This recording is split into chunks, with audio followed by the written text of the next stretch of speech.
Okay everyone, this is the second part to my video, and on the first part I said that I wanted to talk to you guys a little bit about the Journeys guided reading lesson that I use in my classroom.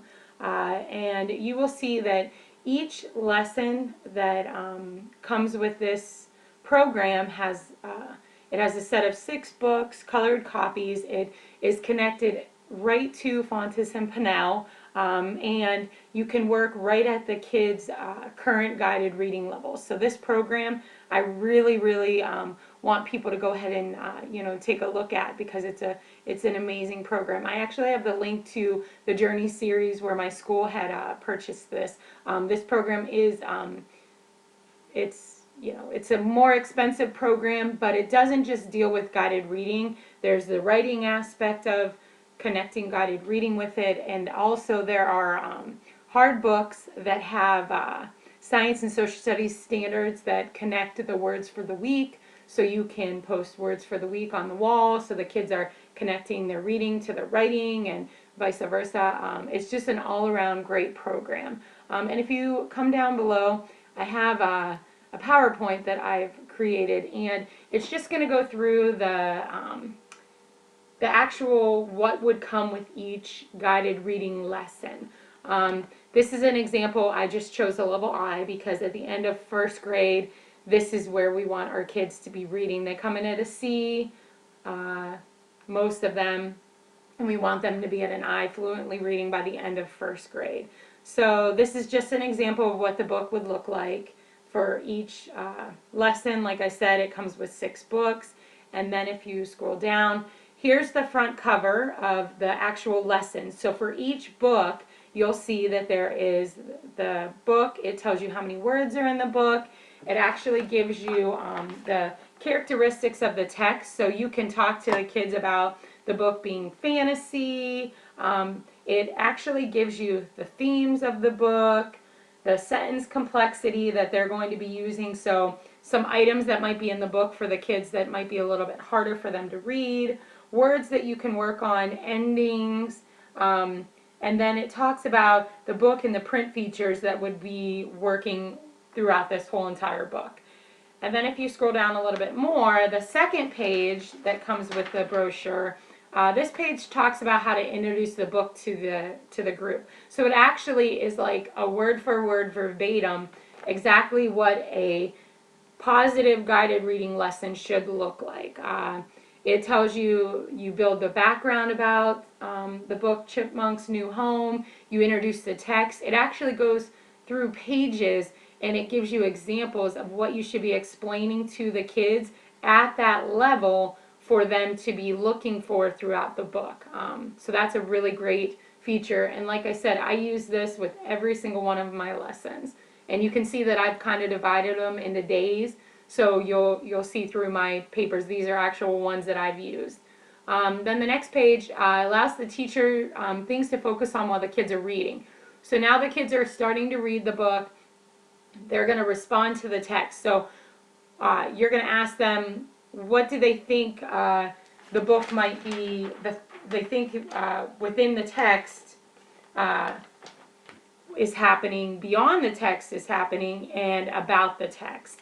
And then down here you'll see there's some fluency support, and then some phonics and some word work that you can work with the kids. There's ending and vowel sounds in this book. This page allows the teacher to connect the book to writing, where I talked about this series connects everything to writing also, which is a great component.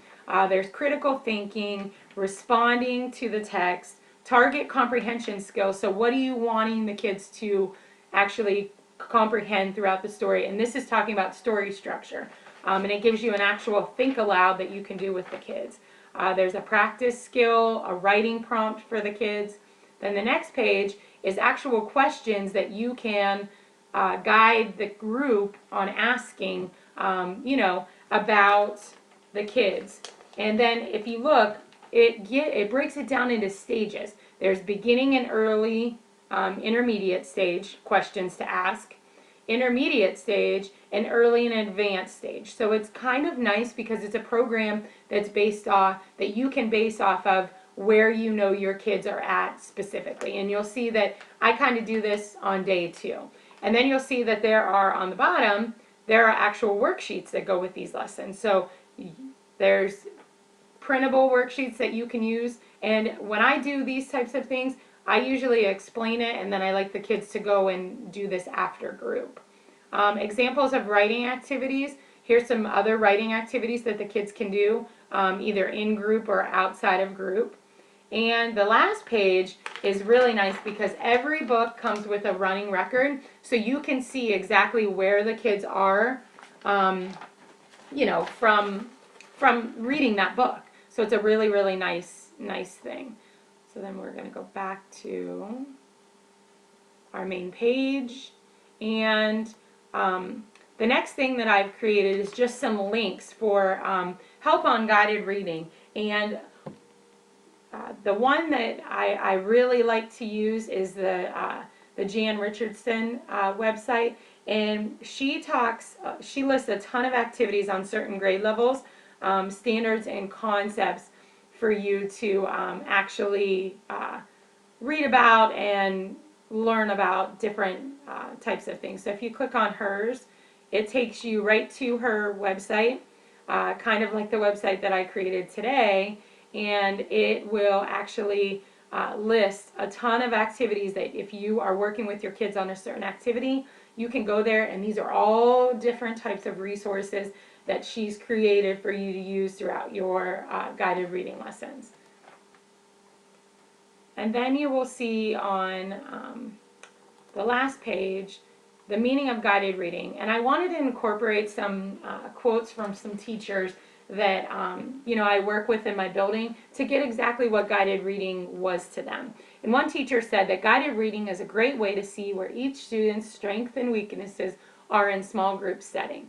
It allows a more focused approach of which skills need more support and provides targeted lessons to enable each student to become a better reader. This is by Jennifer Jewett, which she is a fellow first grade teacher with me, and she has been teaching for over 20 years, and she's really great at guided reading. The last quote is, guided reading is meant to be guided by the teacher so that each and every student can show their strengths and weaknesses. The teacher can then use that information to help further the student's education.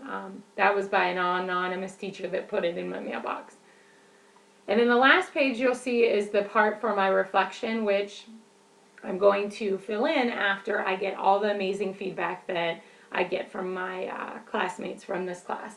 I look forward to hearing your feedback and hope that you have a great day. Thanks. Bye.